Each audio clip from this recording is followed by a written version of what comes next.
Pueden tomar asiento y buscamos en nuestras Biblias en esta mañana el libro de Juan. Juan, capítulo 6, versos del 1 al 9. Juan, capítulo 7, perdóneme. Capítulo 7, versos del 1 al 9. Juan, capítulo 7, versos del 1 al 9. Tengo algunas preguntas para ustedes en esta mañana. Y la pregunta es, ¿quién guía su vida? ¿Quién determina la manera en que usted vive? El tiempo que usted tiene. Las decisiones que usted toma. ¿Quién guía su vida? Fíjense que en el mundo en que vivimos hay muchas cosas que pueden guiar nuestra vida. Quizás 50 años atrás, 60 años atrás, podía guiar nuestra vida la literatura que leíamos, los libros que leían, las noticias que veía, las amistades que tenían. Hoy día se le añade a eso las redes sociales, el internet y ciertos programas en nuestra aplicación de entretenimiento que influyen en nuestra decisión, que influyen en nuestro tiempo, que realmente influyen en nuestra vida. Sin quitar lo que mencioné antes, también las amistades es una gran influencia que puede tener en nuestras vidas. La pregunta es, ¿quién guía su vida? ¿Quién lo guía a usted? Y déjeme decirle que si su vida la guía el mundo, las ideas del mundo, la filosofía del mundo, las prácticas del mundo, los deseos del mundo, pues entonces va por mal camino. Porque en la unión con Cristo Jesús, usted tiene un propósito en la vida, una misión en la vida, un llamado en la vida de glorificar a Dios y gozar de Él para siempre. Los consejos del mundo, la influencia del mundo, los deseos que ponen las redes sociales en su corazón, en su mente, no los van a llevar a glorificar a Dios. ¿Por qué? Porque el mundo no conoce la voluntad de Dios. El mundo no conoce la palabra de Dios. El mundo no quiere glorificar a Dios y mucho menos gozar de Él para siempre.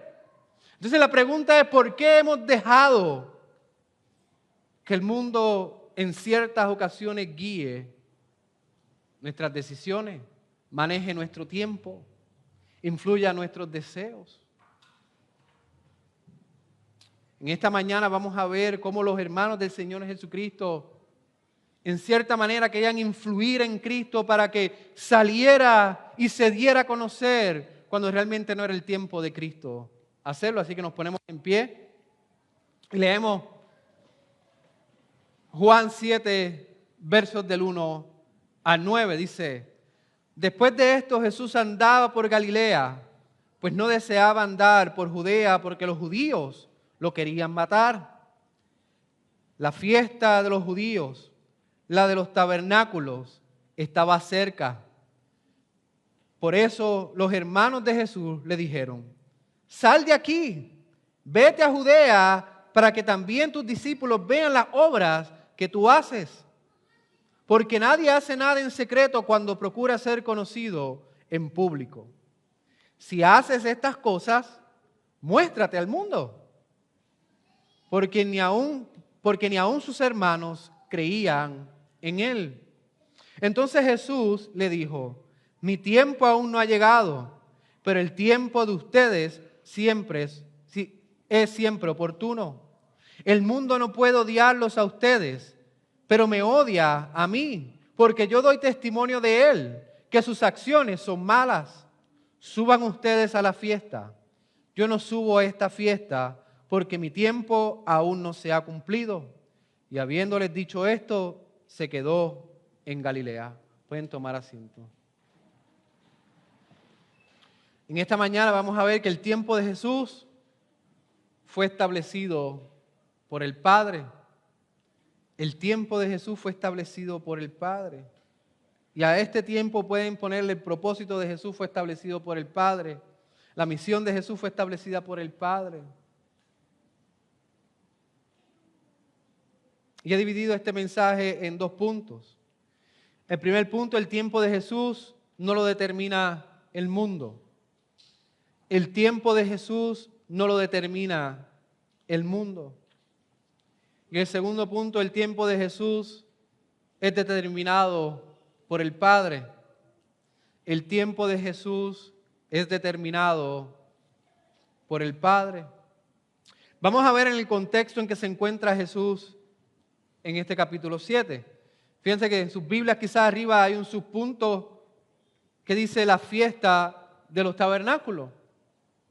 Esta era una de las fiestas más importantes para los judíos. Tenían 3 fiestas importantes y esta era una de esas importantes, en donde venían muchos peregrinos, venían muchos a Jerusalén para venir al templo y celebrar las fiestas del tabernáculo. Y entre las festividades, entre los rituales que hacían los judíos, habían 2 rituales que sobresalían en estos textos, en el capítulo 7 y capítulo 8 del libro de Juan. Pero antes de eso tenemos que mencionar que Dios instituyó esta festividad en Levítico 23, 33 al 43. ¿Y qué celebraban ellos? Ellos recordaban que Dios los hizo habitar en tiendas durante 40 años en el desierto. Inclusive uno de los rituales era crear una tienda y algunos de ellos dormían allí. Y la otra celebración era celebrar la cosecha de otoño, agradeciendo a Dios por su provisión. ¿Recuerdan que yo le había dicho que el libro de Juan está lleno del Antiguo Testamento y que hay que conocer el Antiguo Testamento o ver el significado a la luz del Antiguo Testamento en algunas partes del libro de Juan? Pues capítulo 7 y capítulo 8 entra dentro de ese margen. Así que aquí vamos a ver capítulo 7 y capítulo 8, 2 celebraciones o 2 rituales grandes. Primero, la ceremonia del agua. En la ceremonia del agua un sacerdote iba a la piscina de Siloé, llenaba una vasija de oro con agua y regresaba en una gran procesión. Y mientras él estaba en procesión, el pueblo cantaba salmos y celebraba. Y el agua era derramada en el altar junto al vino. ¿Y qué representaba esto? Esto representaba el agua que Dios proveyó en el desierto y también la petición de lluvia para el nuevo año agrícola. ¿Pero qué tenía que ver esto con Cristo? Que más adelante, en el verso 37 y 39 del capítulo 7, vamos a ver que Cristo dice, si alguno tiene sed, venga a mí y beba. Otra ceremonia era la ceremonia de la iluminación del templo, donde se prendían grandes lámparas en el templo y el pueblo podía ver esa luz desde lejos. Y los levitas tocaban música y era una celebración de gozo. ¿Cuál era el significado de esto? Ellos estaban recordando la columna de fuego que dirigía al pueblo de Israel cuando salieron de Egipto. Y también significaba que Dios era la luz del pueblo. Y esto es importante porque en el capítulo 8 vamos a ver que Jesús dijo, yo soy la luz del mundo. Así que hemos visto el contexto en el que está el Señor Jesús, en la fiesta de tabernáculo, en donde hay unas grandes personas, grandes multitudes que vienen a celebrar esta fiesta. Pero vamos a nuestro primer punto, el tiempo de Jesús no lo determina el mundo. El mundo no entiende el propósito de Jesús. Fíjense lo que dice el versículo 2. La fiesta de los judíos, la de los tabernáculos, estaba cerca. Por eso los hermanos de Jesús le dijeron, sal de aquí y vete a Judea para que también tus discípulos vean las obras que tú haces. Aquí estamos hablando de los medios hermanos de Cristo, de los hermanos de parte de María, de los hermanos reales, terrenales, de sangre de nuestro Señor Jesucristo. Ellos estaban aconsejando al Señor. Ellos estaban en su mente, estaba la idea de que iba a venir una gran multitud a Jerusalén, que iban a venir muchas personas y que era una gran oportunidad para que Jesús se diera a conocer. Era una gran oportunidad para que Jesús hiciera las cosas que hacen. Porque los hermanos no entendían lo que Jesús hacía. Los hermanos sabían que Jesús hacía milagros, hacía cosas sobrenaturales, hacía cosas que atraían la multitud. Pero aún no entendían que Él era el Mesías, que Él era el Salvador. En su mente, igual que en la mente de otros, veían a Jesús como un libertador político, como alguien que lo iba a liberar de la opresión de Roma. Y precisamente lo que querían los hermanos es que Jesucristo hiciera una campaña política. Si ustedes ven las palabras de los hermanos de Jesús, sal, ve a ellos, porque nadie que quiere ser conocido se queda escondido.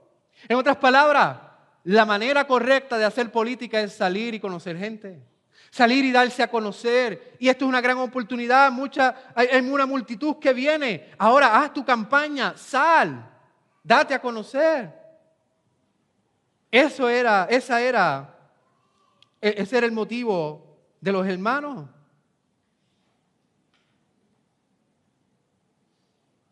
No conocían realmente quién era su hermano. Ellos no conocían el propósito. No sabían la misión verdadera del Señor Jesucristo aquí en la tierra. Ellos pensaban que estaba para liberar. Ellos no creían verdaderamente que era el Mesías. Y hermano, hay muchos quizás entre nosotros que estuvimos como los hermanos de Cristo. En mi vida personal podía decir que era católico romano. Y tenía en mis labios a Jesús y en los tiempos de Semana Santa mucho más. No solamente tenía a Jesús en mis labios y en mi mente, sino que también lo colgaba en mi cuello. Pero al final del día realmente no conocía cuál era la misión, cuál era el propósito del Señor Jesucristo, por qué había venido a la tierra.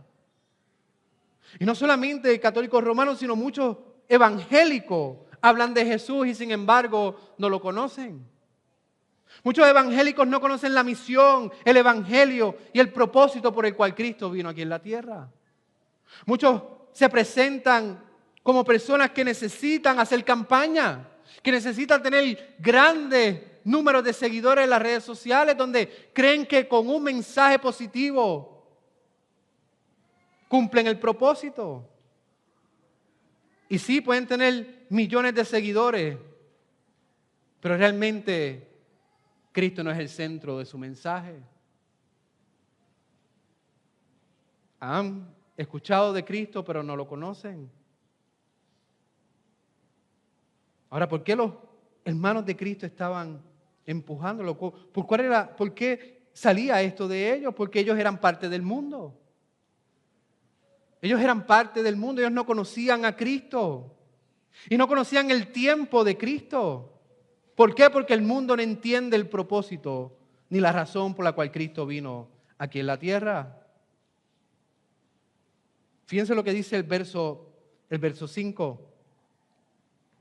Porque ni aun sus hermanos creían en Él. Ni aun los hermanos en estos momentos creían en el Señor Jesucristo, por lo tanto eran del mundo. No estaban en un mismo pensar, no estaban en un mismo caminar con Cristo. Había una diferencia abismal entre Cristo y sus hermanos en ese momento. Y fíjense que Cristo en los versos más adelante no se deja influenciar por sus hermanos. ¿Por qué? Porque hay una diferencia. Sus caminos eran distintos. Y hermanos, aquí vemos que nosotros tenemos que elegir a Cristo. Y Cristo es más importante que cualquier vínculo familiar que nosotros tengamos aquí en la tierra. Fíjense que el Evangelio no habla que nosotros abandonemos a nuestros hermanos de sangre. Tenemos que cuidarlo, tenemos que procurarlo, tenemos que predicarle el Evangelio. Pero si el Evangelio causa división, si el Evangelio causa rechazo, si el Evangelio causa problemas, usted nunca puede coger el lado de su hermano, usted coja el lado de ¿quién? De Cristo Jesús. Porque Cristo sobrepasa todo vínculo terrenal. Cristo es sobre todas las personas. La relación que nosotros tenemos con Cristo es lo más importante. No estamos en el mundo para agradar al mundo. No estamos en el mundo para seguir los deseos y los anhelos del mundo. Cristo no seguía los deseos de su hermano de sangre. Cristo tenía en su mente: ya el tiempo mío ha sido determinado por mi Padre que está en los cielos. Hermanos, nuestro mandato, nuestra voluntad y también nuestro tiempo está determinado por nuestro Salvador, quien murió en la cruz del Calvario, y no por ninguna otra persona aquí en la tierra. Y aquí vemos también otra cosa. Los hermanos de Cristo sabían de sus milagros, sabían de su obra sobrenatural. Y sin embargo ellos no creían que una otra evidencia de que los milagros no salvan. Los milagros no salvan. Y aquí se afirma lo que Cristo ha dicho anteriormente: nadie viene a Él sin que el Padre, ¿qué?, los traiga. Es el Padre quien trae al pecador a los pies de nuestro Señor Jesucristo. Ellos tenían presente que Él hacía milagros. Fíjense lo que dice en el versículo 3. Más adelante dice: sal de aquí y vete a Judea para que también tus discípulos vean las obras que tú haces. Ellos conocían de la habilidad delante de sus ojos, porque no creo que ellos entendían que venía de Dios. Ellos veían que su hermano hacía milagros, que su hermano hacía cosas sobrenaturales, pero ellos lo veían desde una perspectiva que mundanal, terrenal. Vete y haz política, haz campaña. Y estas cosas que tú haces te van a ayudar. Hermano, eso pasa con nosotros. ¿Cuántos familiares de ustedes le han hablado y le han dicho: ustedes son religiosos? Porque ni cristianos nos llaman. Dice: ustedes son religiosos. Ustedes hacen cosas religiosas. Vayan y hagan las cosas que ustedes hacen el día domingo, esas cosas que ustedes practican. Y esas personas no le entienden. Nuestros hermanos de sangre quizás no le entienden, ni nuestros hijos inconversos, ni nuestros tíos, ni nuestros amigos. Y así es que se expresan: vayan y hagan esas cosas religiosas que ustedes hacen. Porque son del mundo y no entienden de igual manera a los hermanos de Cristo. No comprendían las cosas de Cristo, pero ellos querían tomarlo y hacerlo, y llenar sus expectativas, llevándolo a hacer una campaña política. Ahora esto nos lleva al segundo punto. El tiempo de Jesús es determinado por el Padre. El tiempo de Jesús no lo determina el mundo, no lo determinan sus hermanos. Hermanos, nuestra obediencia a Cristo no la determina el mundo, no la determina nadie sobre la faz de la tierra. ¿La determina quién? El Padre, la determina el Hijo, la determina el Espíritu Santo. Así que Jesús no es guiado por el mundo. Fíjense cómo Jesús contesta a sus hermanos: mi tiempo aún no ha llegado, pero el tiempo de ustedes es siempre oportuno. Jesucristo le está diciendo a sus hermanos: mi tiempo de ir a la fiesta no ha llegado, pero ustedes sí pueden ir. Su tiempo es oportuno. Ustedes vayan a la fiesta y disfruten, y el pueblo los recibirá y ustedes la pasarán muy bien. Eso es lo que dice el Señor Jesucristo. Su tiempo es oportuno. Vayan ahora entre el mundo, porque ustedes estarán bien delante de ellos. Pero el tiempo de Cristo aún no era el tiempo.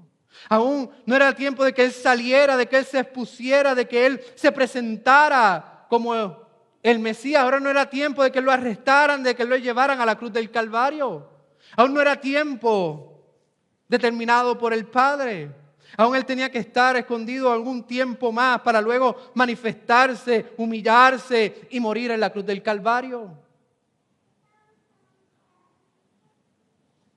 Pero fíjense luego lo que le dice Cristo: el mundo no puede odiarlos a ustedes.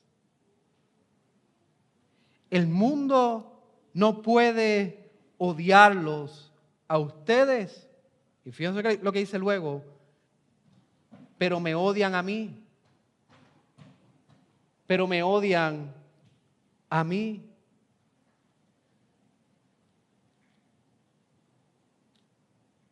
¿Por qué Cristo no puede subir a la fiesta? Porque lo odian. Fíjense lo que dice en el verso 1, pues no deseaba andar por Judea porque los judíos lo querían matar. Lo odiaban. La razón por la que los hermanos pueden subir a donde la fiesta es porque son parte del mundo y el mundo no los odia. El mundo los recibe, el mundo se regocija con ellos. Y aquí hay una gran diferencia, hermano. El que está unido a Cristo Jesús, también el mundo nos odia a nosotros. Fíjense lo que dice Juan 15:18. Si el mundo los odia, sepan que me han odiado a mí antes que a ustedes. Y por eso Pablo escribe en 2 Corintios 6:14, no estén unidos a un yugo desigual con los incrédulos, pues qué asociación tienen la justicia con la iniquidad, o qué comunión la luz con las tinieblas. Aquí Cristo está diciendo, vayan porque ustedes son del mundo. Hermanos, si hay alguno de nosotros que se siente cómodo con el mundo, tiene un gran problema. Y si hay alguno de nosotros que puede estar en paz con el mundo y el mundo no tiene problema con usted, entonces hay un gran problema. Es imposible estar unido a Cristo y que el mundo de alguna manera no nos odie, no nos desprecie, no nos rechace.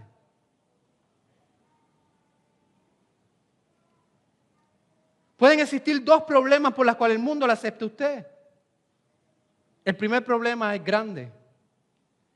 Si usted se siente cómodo con el mundo, si usted puede andar con el mundo, vestir como el mundo, hablar como el mundo, desear como el mundo, pensar como el mundo, si usted puede nadar como un pez en el agua cuando está con los no creyentes, entonces hay una gran probabilidad que usted no sea converso. Hay una gran probabilidad que usted no tenga una unión con Cristo Jesús. O segundo, está ocultando la luz de Cristo debajo de una canasta y no está viviendo una vida en obediencia y santidad. Y no estoy hablando de pelear con el mundo, tener problemas grandes con el mundo. La Biblia dice que si es de nosotros, estemos en paz con todas las personas. Pero aquí está hablando de una vida entregada a Cristo. Una vida entregada a Cristo va a traer problemas con el mundo. Hay muchos familiares quizás que nos rechazan. Muchas amistades que no nos buscan. Y usted piensa, ¿pero qué hice yo? ¿Qué fue lo que dije? ¿Qué fue lo que hablé? ¿Qué fue lo que actué? No he hecho nada. La respuesta es, usted es de Cristo y no es del mundo. El mundo sabe que cuando se une a usted, usted no va a vestir, hablar, escuchar y actuar como el mundo. El mundo sabe que usted le va a hablar de Cristo. Y déjeme decirle, la presencia de un cristiano trae acusación al mundo. La presencia de un cristiano entre el mundo se siente acusado por usted. ¿Por qué? Porque usted vive diferente y entregado a Cristo Jesús. Y usted no se ríe por lo que ellos hacen, usted no aporta lo que ellos hacen, usted vive una vida centrada en nuestro Señor Jesucristo. Y no solamente la presencia, sino también lo que usted habla. El mundo no tolera que le demos gloria a Dios en todo momento. No tolera que le hablemos de Cristo. No tolera que señalemos pecados. No tolera que pidamos perdón. No tolera que nos presentemos no perfectos. No tolera la verdad. No tolera que digamos que Cristo es el Rey y Señor de todas las cosas. Y no tolera que nosotros señalemos a Cristo como el único Salvador para el pecador. ¿Por qué los hermanos podían ir al mundo? Porque eran del mundo. Pero Cristo no podía porque lo odiaban. Porque el mundo odia a Cristo y no solamente odia a Jesús, también odian a sus ministros y a su pueblo. Y hermano, hoy día el mensaje del Evangelio ha sido distorsionado. ¿Por qué? Porque también el mundo tiene una idea de lo que es el cristiano y dicen, no, un cristiano da un mensaje de motivación. Un cristiano da un mensaje positivo. Un cristiano no juzga, no habla del pecado. Y saben que esto se ha propagado. Y esta es la predicación que más abunda entre las redes sociales y en los medios de comunicación. Pero cuando estamos centrados en Cristo, lo menos que tenemos es una charla motivadora. Lo más que tenemos es señalar el pecado y señalar a Cristo como el Salvador. Y eso el mundo no lo tolera. Por eso Cristo dice, fíjense lo que dice Cristo. Fíjense por qué lo odian. Porque yo doy testimonio de Él. ¿De quién? Está diciendo Cristo habla del mundo. ¿Y qué habla del mundo? Que sus acciones son malas. Cristo está diciendo, ellos me odian porque yo les estoy diciendo que son pecadores. Que sin mí no tienen vida eterna, no tienen perdón de pecado, no tienen comunión con Dios. Hermanos, en un tiempo yo estaba en el mundo. Y recuerdo la primera vez que fui a una iglesia evangélica. El pastor estaba predicando y yo estaba molesto y me quería meter debajo del asiento. ¿Y cuál era la razón por la cual me quería meter debajo del asiento? Que el pastor estaba diciendo que yo era pecador, que yo no era perfecto y que Cristo es el único Salvador. Pero había una rabia, un enojo en mí, porque aún era del mundo. Hermanos, el mundo no tolera a Cristo ni a su pueblo. Por último, Jesús es guiado por el Padre. Fíjense lo que dice al final. Suban ustedes a la fiesta. No subo a esta fiesta porque mi tiempo aún no se ha cumplido. Jesucristo está siguiendo la voluntad de su Padre. Jesucristo está siguiendo el mandato celestial, lo que ellos acordaron en el consejo de la Trinidad antes de la fundación del mundo. Y Jesucristo está siendo obediente a que aún no ha llegado su tiempo. No se está influenciando por el mundo, ni los deseos de su hermano. Déjeme decirle, iglesia, a veces nosotros desobedecemos porque nuestras emociones nos gobiernan. A veces por la pena, por las emociones, decimos, ay, pero déjame tomar esta decisión cuando usted sabe bien claro que va en contra de la voluntad de Dios. Pero por agradar a uno cierto, se hace desobediente. Pero algunos se hacen desobedientes. Busquemos el ejemplo de Cristo. Vivamos como Cristo. Deseemos ser obedientes, no importa cuántas personas se nos van en contra y no importa cuántos corazones rompamos. Nuestro fin es agradar a nuestro Salvador y Señor Jesús. Él entregó su vida por nosotros. Fíjense que Jesús no cogió consejo de sus hermanos. Y los hermanos no sabían que ellos estaban hablando con el Rey de Reyes y Señor de Señores. Sus hermanos aún no se habían dado cuenta que estaban hablando con el Creador de todas las cosas, con el Autor de la fe. Sus hermanos aún no habían comprendido que Él era el Mesías, porque no lo conocían. No nos dejemos influenciar por el mundo porque el mundo no conoce a Cristo. Y no conoce cuál es el propósito por el cual estamos aquí en la tierra. Sigamos la palabra de Dios. Cumplamos la palabra de Dios. Y seamos obedientes a aquel que se despojó de su gloria, tomó forma de hombre y murió en la cruz del Calvario por amor a ti y por amor a mí. Así que, hermanos, hemos visto hasta ahora que el tiempo de Jesús no lo determina el mundo. Y hemos visto que el tiempo de Jesús es determinado por el Padre. Y vuelvo a repetir la pregunta que hice en la introducción. ¿Quién los guía a ustedes? ¿Quién tiene más influencia en sus decisiones y en sus deseos? Yo espero que si usted está unido a Cristo Jesús, usted esté luchando para que el mundo no sea quien dicte en su vida, sino que Cristo sea el todo en su corazón. Y si usted no ha creído en el Señor Jesucristo, déjeme presentarle que en el camino en que usted va viviendo, agradando y gozándose en el mundo, es el camino de la perdición. Cristo es el único Salvador y la evidencia de estar unido a Él es un corazón deseoso de amarle, servirle y vivir para Él. Oramos.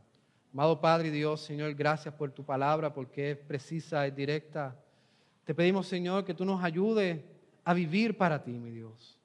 A que nuestras decisiones, nuestro tiempo, nuestros deseos sean dictados por tu palabra, mi Dios. Que tu Espíritu Santo nos ayude de tal manera que podamos echar hacia un lado las emociones, los sentimientos y pongamos primero tu palabra.